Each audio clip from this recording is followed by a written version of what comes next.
Our next speaker will be Warren Taylor, owner of Snowville Creamery.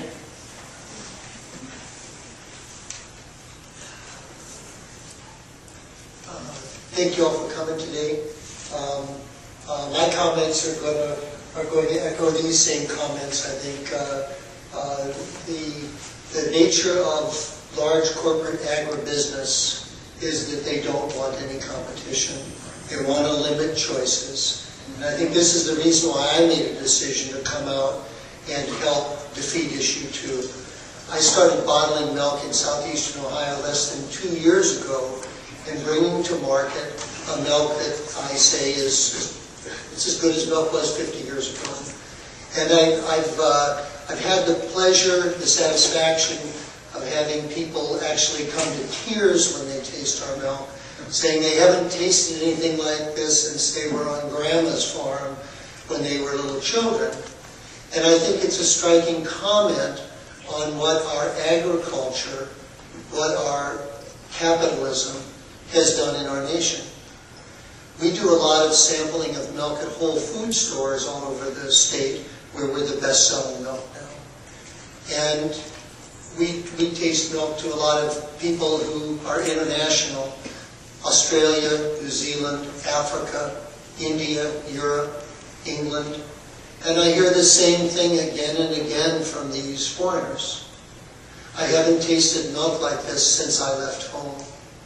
As a member of the dairy industry, I've been in the dairy industry my whole career, my whole life. My father was one of the gentlemen of the American dairy industry. And he helped run the National Dairy Products Judging Contest. So I knew how to taste and flavor milk before I knew how to drive a car. And I think we've gradually, over 30 years, degraded what we expect milk to be, to the point we don't even remember what it was. And yet the dairy industry enjoys over $100 million a year of your public tax money to promote milk with Got Milk mustache campaigns.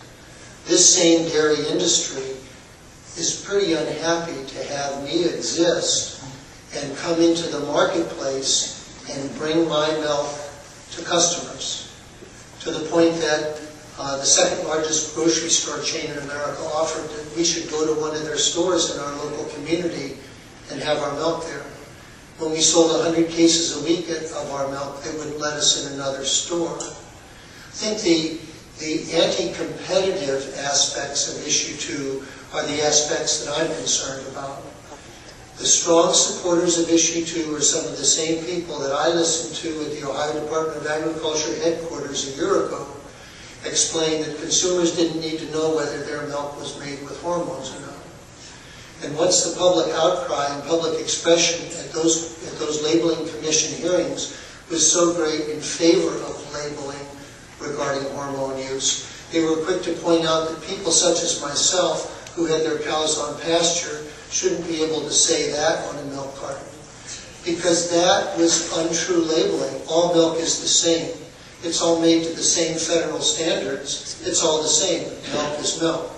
And by saying that my milk was made from cows on pasture, I was disparaging milk that was made in confinement with grain. I believe that labeling is the secret battlefield on which the ownership of our food supply is being fought. And I fear that issue 2 would put the ability to affect the labeling in the state in the hands of agribusiness. I see issue 2 as being a further execution of power on the part of corporate agribusiness at the expense and without any consideration of the interests of consumers. And so it's on that basis that we're helping campaign against issue 2 and ask you to consider strongly your vote on Tuesday regarding issue 2. Thank you very much.